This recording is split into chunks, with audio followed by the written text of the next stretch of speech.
तो लॉ के first semester का रिज़ल्ट आया और आपका 70% से ऊपर मार्क्स आ गया।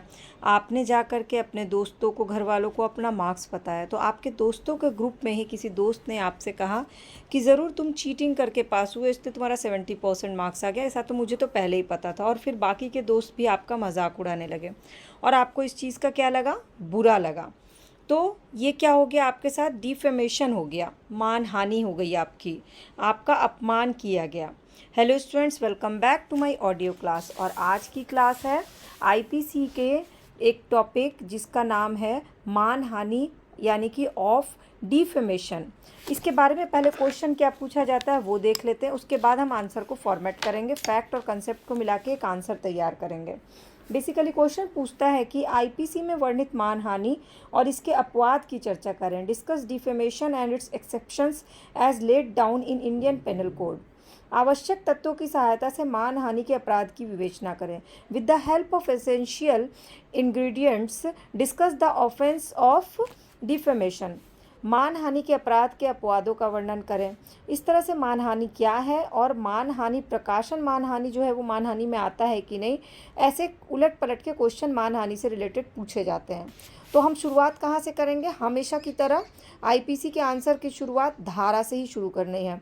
तो सबसे पहले आप मानहानि का मतलब क्या होता है ये समझ लीजिए। अगर किसी के सामने, किसी दो लोगों के सामने या पूरे सोसाइटी के सामने, पूरे समाज के सामने कोई आपकी इज्जत की धज्जी उड़ा दे, मतलब इज्जत को क्षति पहुंचा दे, तो इसका मतलब क्या हुआ? आपका अपमान हुआ, मान हानि हुआ। मान को, आपके मान को हानि पहुंचा, जो आपका सम्मान था उसको हानि पहुंचा, तो ये क्या है? मान हानि है। अब इसमें डेफिनेशन किसी ना किसी थिंकर की लिखना ज़रूरी होता है, तो मैं यहाँ पे आपको लिखवा रही हूँ विनफील्ड की डेफिनेशन। तो विनफील्ड के अनुसार मान हानि ऐसे कथन का प्रकाशन है, यहाँ पे अंडरलाइन करिएगा, प्रकाशन, जिसकी प्रवृत्ति किसी व्यक्ति को समाज में व्याप्त अच्छे विचारों वाले व्यक्तियों की नज़र में गिराना है, अथवा जिसकी प्रवृत्ति ऐसे व्यक्ति को समाज से वर्जित करना। मतलब मानहानि नॉर्मली ऐसी सिचुएशन में किया जाता है जिससे कि जिसकी अच्छी इमेज है सोसाइटी में, उसकी इमेज डाउन हो जाए। तो जब किसी की इमेज डाउन करने की कोशिश की जाती है, लेकिन वो प्रकाशित करके, इसलिए मैंने कहा प्रकाशन को अंडरलाइन कर लीजिए, तो ही मानहानि का केस बनता है। अब हम चलते हैं भारतीय दंड संहिता की धाराओं में। तो फटाफट से जंप मार दीजिए धारा 499 यानी 499 में। अब 499 क्या कहता है कि जब कोई व्यक्ति किसी व्यक्ति पर कोई लांछन लगाता है या लांछन प्रकाशित करता है, और ऐसा लांछन उस व्यक्ति के को मान को क्षति पहुंचाने के उद्देश्य से करता है, तो वो मानहानि क्या कहलाता है? मानहानि का अपराध कहलाता है। मतलब सिर्फ आपने बोल करके ही नहीं, बल्कि वैसी कोई चीज़ प्रकाशित भी कर दी, जैसे कि आपके दोस्तों ने आपके बारे में क्या किया, पोस्टर भी छपवा दिया कि आप जो है चीटिंग करके 70% लाए हैं, ऐसा पैम्पलेट भी बंटवा दिया, तो ये क्या हो गया? मानहानि का अपराध हो गया। इसलिए यहाँ आपको क्या याद रखना है कि लांछन का मतलब बोले गए शब्द होते हैं, पढ़ने के लिए प्रकाशित किए गए शब्द होते हैं, किसी भी संकेत या पिक्चर या कार्टून के द्वारा, चित्र के द्वारा दिखाए गए चीज़ें भी मानहानि में आता है। तो अब हमें क्या, मानहानि का हमने 499 कर लिया। अब आप इसमें 3 चीज़ों को ध्यान रखना है। पहला स्पष्टीकरण क्या, कि किसी मृत व्यक्ति को कोई लांछन लगाना मानहानि की कोटि में आ सकेगा यदि उस लांछन से उस व्यक्ति की ख्याति, जो मर गया है, वो ऑलरेडी बहुत फेमस है जब वो जिंदा था, और मरने के बाद भी उसको लोग याद करते हैं अच्छे सेंस में, लेकिन मरने के बाद उसके कोई ऐसा लांछन लगाता है प्रिंट करके या कुछ भी करके, जिससे उसके सम्मान को और उसके परिवार को, ये संबंधियों के भावनाओं को चोट पहुंचती है, तो ये क्या है? मानहानि का अपराध है। दूसरा, किसी कंपनी का या लोगों का एक ग्रुप है, उनके संबंध में, उनकी हैसियत के बारे में कोई ऐसा अपमानजनक बात किया जाता है, तो वो मानहानि में आता है। जैसे कि मान लीजिए अभी 2 मसाला की कंपनी पर लगाया गया है इल्ज़ाम कि उसमें कैंसर के तत्व हैं, मैं नाम नहीं ले रही हूँ। तो अब अगर बिना जांच किए ही ऐसा कुछ लगा दिया जाता इल्ज़ाम, तो क्या होता? वो मानहानि का अपमान होता, लेकिन यहाँ पे जांच किया गया है। तो इसी तरह से किसी कंपनी के खिलाफ कोई भी पैम्पलेट निकाल देना, एडवर्टीजमेंट निकाल देना नेगेटिव तरह से, वो क्या होता है? उनका मानहानि हुआ। तीसरा, कोई लांछन किसी व्यक्ति की ख्याति की अपहानि करने वाला नहीं होना चाहिए। कोई ऑलरेडी फेमस है, प्रसिद्ध है, और वो लांछन लगाया जा रहा है, लेकिन सिर्फ उसको बोला गया है, किसी दूसरे के सामने नहीं बोला गया है। जब तक कोई दूसरे के सामने नहीं बोला जाएगा, तो वो लांछन जो है वो अपमान की श्रेणी में नहीं आएगा। अब आपको यहाँ पर अपने हिसाब से कुछ दृश्य इमेजिन करना है कि ऐसी कौन कौन सी सिचुएशन हो सकती है जिसको आप मानहानि की कैटेगरी में रख सकते हैं। फिलहाल मैं आपको बताऊं, पहला कि किसी व्यक्ति पर लांछन का लगाया जाना या प्रकाशित किए जाना में, ये हमारे मानहानि का अनिवार्य, एकदम कंपलसरी पॉइंट है। लांछन को प्रकाशित किया जाना, लांछन का प्रकाशन नहीं होता है तो मानहानि के अपराध का गठन नहीं होगा। इसमें आप एक केस नोट डाउन कर लीजिएगा, थांगवेलु बनाम पूरनमल, थांगवेलु बनाम पूरनमल।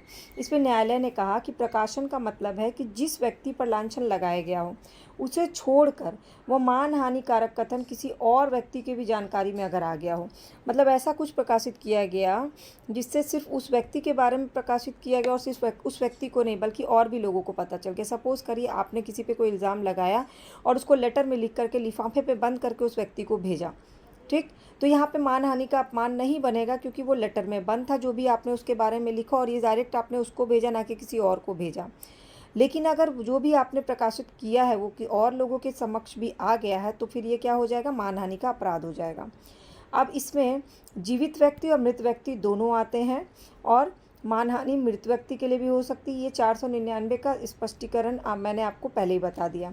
अब दूसरा, लांछन शब्द या संकेत या चित्र द्वारा कैसे, तो 499 में ही तरीके भी बताए गए मानहानि करने के कि कैसे कैसे आप किसी पे लांछन लगा सकते हैं। कोई व्यक्ति किसी अन्य व्यक्ति पे अपने शब्दों द्वारा लांछन लगा सकता है, किसी पढ़े जाने के लिए ऐसे शब्द पढ़ के लांछन लगा सकता है, कोई संकेत कार्टून बना करके और कोई दृश्य बना दिखा करके लांछन लगा सकता है। मान लीजिए कि क एक कैरेक्टर जिसको विश्वास कराने के उद्देश्य से य ने ख की घड़ी चुरा ली, मतलब य चाहता था कि क को ये विश्वास हो जाए इसलिए उसने ऐसा किया कि ख की घड़ी चुराई। अब य का एक चित्र बनाया जाता है जिसमें वो ख की घड़ी लेकर के भाग रहा है।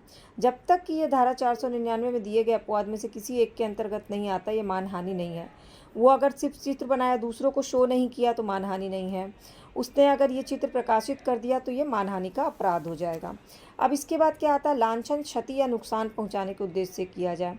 तो धारा 499 के में कहा गया कि कोई भी लांछन ऐसी परिस्थितियों में किसी की ख्याति को अगर अपहानि करता है तो वो लांछन क्या है, मानहानि का अपमान है।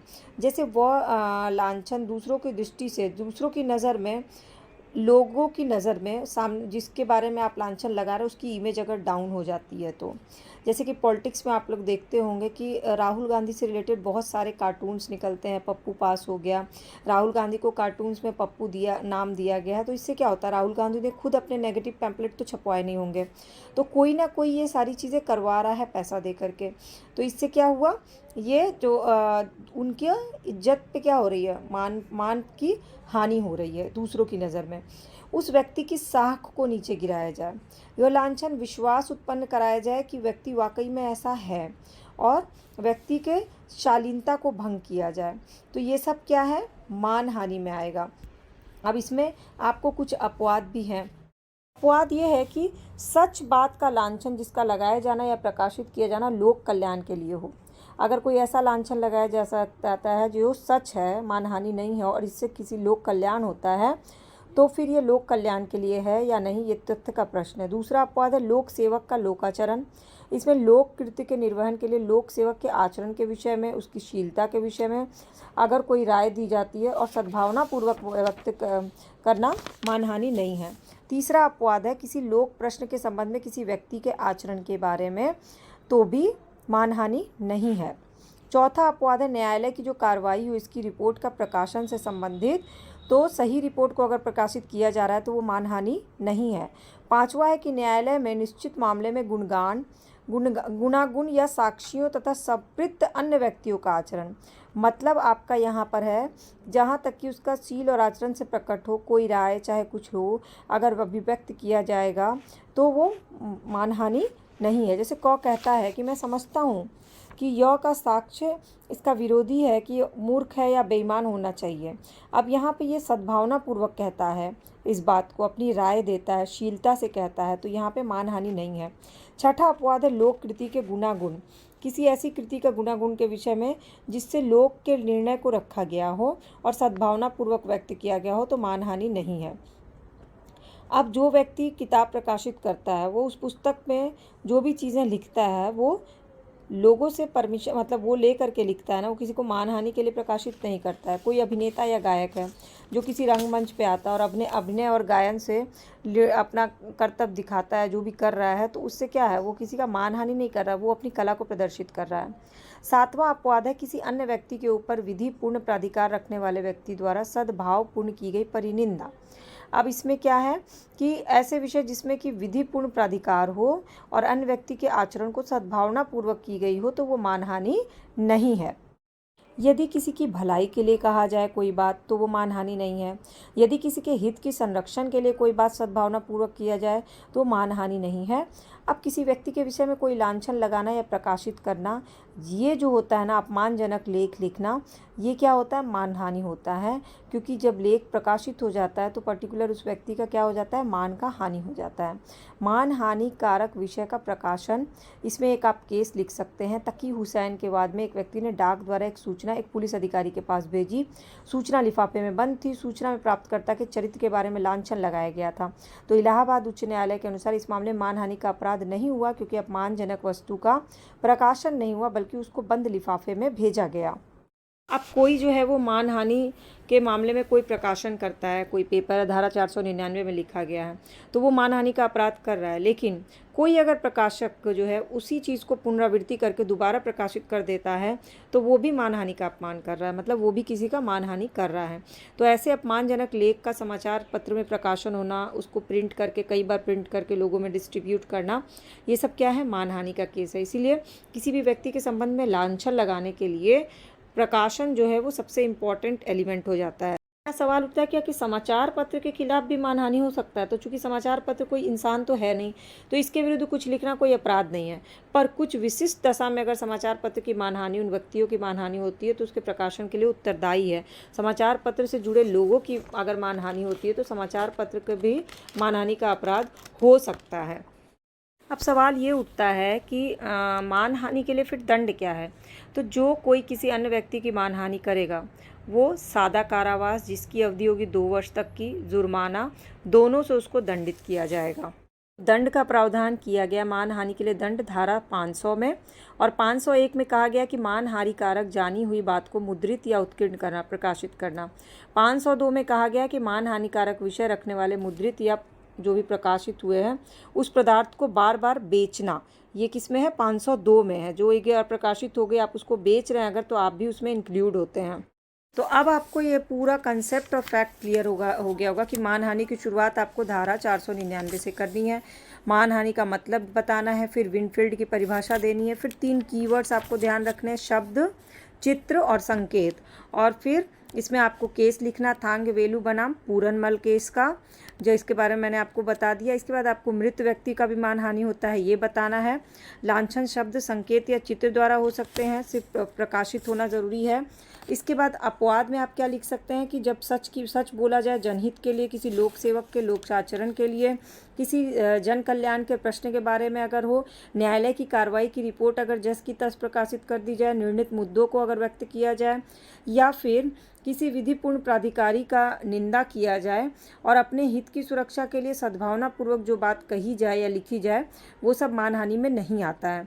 इसमें कुछ दृश्य भी मैंने आपको इमेजिन करवा दी कि उस दृश्य के थ्रू आप अपने आंसर को एक्सप्लेन कर सकते हैं, और साथ ही साथ इससे आपका एक कंप्लीट आंसर तैयार हो जाता है मानहानि से रिलेटेड। अब इसके अलावा अगर आपको कोई केसेस मिल जाते हैं तो नीचे कमेंट करके ज़रूर बताइएगा, जो आपको लगता है कि हाँ इस क्वेश्चन के आंसर में वो केस ज़रूर होना चाहिए, तो नीचे कमेंट करके बताइएगा।